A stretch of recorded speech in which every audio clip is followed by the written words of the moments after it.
చిన్నస్వామి వేదికగా ఆర్సీబీ మరియు సీఎస్కే మధ్య జరిగిన మ్యాచ్లో ఆర్సీబీ టీం ఒక థ్రిల్లింగ్ విక్టరీ కొట్టింది. అందరూ కలిసికట్టుగా పోరాడి తమ ప్లే ఆఫ్స్ కలను నెరవేర్చుకున్నారు. నిజంగా మ్యాచ్ చూస్తుంటే ఒక్కో ఓవర్లో ఒక్కో రకమైన ఎమోషన్ ఫీల్ అయ్యాం. ముఖ్యంగా సీఎస్కే చేజింగ్ లో మాత్రం చాలా అప్స్ అండ్ డౌన్స్ ఉన్నాయి. ఒక్కోసారి ఆర్సీబీ బౌలర్స్ సీఎస్కే బ్యాట్స్మెన్ మీద పైచేయి సాధించారు. మరోసారి సీఎస్కే బ్యాట్స్మెన్ ఆర్సీబీ బౌలర్స్ ని అటాక్ చేశారు. బట్ చివరికి ఆర్సీబీ బౌలర్సే పైచేయి సాధించారు. సీఎస్కే బ్యాటర్స్ ని 200 పరుగుల మార్కును అందుకోకుండా ఆపగలిగారు. సో ఈ విజయం ద్వారా ఆర్సీబీ ప్లే ఆఫ్స్ రేస్ లో 4వ స్థానంలో నిలిచింది. అసలు ఎవరైనా ఎక్స్పెక్ట్ చేశారా మొదటి 7 మ్యాచ్ల్లో ఒక్క మ్యాచ్ గెలిచిన ఆర్సీబీ తర్వాత 7 మ్యాచ్ల్లో వరుసగా 6 మ్యాచ్ల్లో గెలుస్తుందని నేనైతే అస్సలు ఎక్స్పెక్ట్ చేయలేదు. బట్ ఆర్సీబీ మన ప్రెడిక్షన్స్ ని తారుమారు చేస్తూ ప్లే ఆఫ్స్ లోకి అడుగుపెట్టింది. ఎనీవే ఇక మ్యాచ్ విషయానికి వస్తే Ruturaj Gaikwad all important toss గెలిచి ఫీల్డింగ్ ఎంచుకున్నాడు. బట్ టాస్ గెలిచి ఫీల్డింగ్ ఎంచుకున్న సీఎస్కే కు అంత మంచి స్టార్ట్ రాలేదు. వాళ్ళు మొదటి 3 ఓవర్లలోనే 31 పరుగులు ఇచ్చేశారు. మెయిన్లీ విరాట్ కోహ్లీ చూసుకుంటే చాలా అగ్రెసివ్ ఇంటెంట్ తో బ్యాటింగ్ చేశాడు. బట్ 3 ఓవర్స్ ముగిశాక వరుణదేవుడు నేనున్నానంటూ ఒక బ్రేక్ ఇచ్చాడు. ఇక రెయిన్ ఆగిన తర్వాత పిచ్ మీద చాలా మాయిశ్చర్ ఏర్పడింది. అసలు బ్యాటర్స్ కి ఏమాత్రం ఛాన్స్ లేకుండా పిచ్ స్పిన్నర్స్ కి సహకరించింది. మెయిన్లీ రెయిన్ బ్రేక్ తర్వాత మంచి ఊపు మీదున్న విరాట్ కోహ్లీ చాలా స్ట్రగుల్ అయ్యాడు. అండ్ అతను అవుట్ అయిన తీరును బట్టి చెప్పొచ్చు బాల్ ఏ రేంజ్ లో టర్న్ అవుతుందో అని. ఇక అదరెండ్లో డూప్లెసిస్ కూడా చాలా బాగా బ్యాటింగ్ చేశాడు. చాలా సమర్థవంతంగా స్పిన్నర్స్ ని ఎదుర్కొన్నాడు. బట్ అన్లక్కీగా రన్అట్ అయ్యాడు. సెటిల్ అయిన ఓపెనర్స్ అవుట్ అయినా కూడా ఆర్సీబీ స్కోరింగ్ రేట్ పడిపోలేదు. పటిదార్ మరియు గ్రీన్ చాలా చక్కగా ఇన్నింగ్స్ ని గైడ్ చేశారు. అండ్ వీళ్లకు తోడు చివర్లో డీకే మరియు మ్యాక్స్వెల్ ఫైరీ క్యామియో సాయంతో ఆర్సీబీ టీం 218 పరుగులు చేసింది.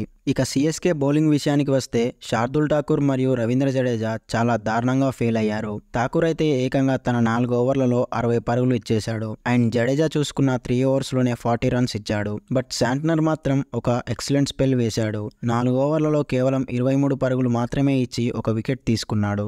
ఇక సీఎస్కే చేజింగ్ విషయానికి వస్తే వాళ్ళ ఇన్ఫార్మ్ బ్యాట్స్మెన్ అయిన రుతురాజ్ గైక్వాడ్ గోల్డెన్ డక్అవుట్ అయ్యాడు. ఇక ఆ తర్వాత నెంబర్ 3లో బ్యాటింగ్ వచ్చిన డారెల్ మిచెల్ కూడా తొందరగానే అవుట్ అయ్యాడు. బట్ నెంబర్ 4లో బ్యాటింగ్ వచ్చిన రహానే మాత్రం మంచి క్యామియో ఇన్నింగ్స్ ఆడాడు. అండ్ అతనికి తోడు రచిన్ రవీంద్ర అండర్ ప్రెషర్ లో ఒక చక్కటి హాఫ్ సెంచరీతో అదరగొట్టాడు. వీళ్ళిద్దరూ క్రీజ్ లో ఉన్నప్పుడు సీఎస్కే చాలా ఈజీగా మ్యాచ్ గెలిచేటట్టు కనిపించింది. బట్ ఎప్పుడైతే రహానే అవుట్ అయ్యాడో స్కోరింగ్ రేట్ కొంతవరకు స్లో అయింది. అండ్ దీనికి తోడు రచిన్ రవీంద్ర రన్అట్ అయ్యాడు. అండ్ నెక్స్ట్ ఓవర్లోనే శివన్ దూబే లాంగ్ ఆన్ లో క్యాచ్ ఇచ్చి అవుట్ అయ్యాడు. నిజంగా శివన్ దూబే ఈ మ్యాచ్ లో చాలా పూర్ బ్యాటింగ్ చేశాడు. ఈవెన్ అతనికి ఒక లైఫ్ వచ్చినా కూడా దాన్ని యూటిలైజ్ చేసుకోలేకపోయాడు.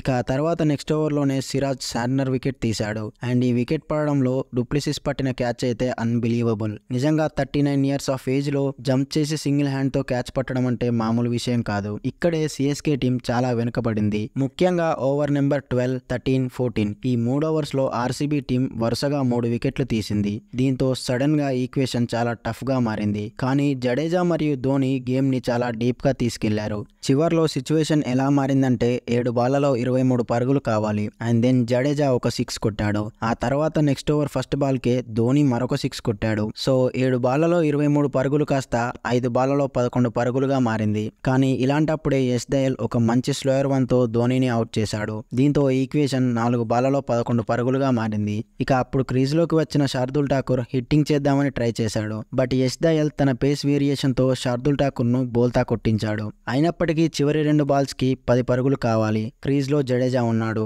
లాస్ట్ ఇయర్ ఫైనల్లో ఇటువంటి సిచ్యువేషన్ లోనే జడ్డు సీఎస్కే ను గెలిపించాడు. బట్ ఇక్కడ మాత్రం అది జరగలేదు. చివరి 2 బాల్స్ ను కూడా జడేజా బీట్ అయ్యాడు. దీంతో ఆర్సీబీ టీం ఈ మ్యాచ్ లో 27 పరుగుల తేడాతో గెలిచింది. లాస్ట్ ఇయర్ చివరి ఓవర్లో 28 పరుగులు డిఫెండ్ చేయలేని యశ్ దయాల్ ఈ మ్యాచ్ లో మాత్రం 17 పరుగులు డిఫెండ్ చేశాడు.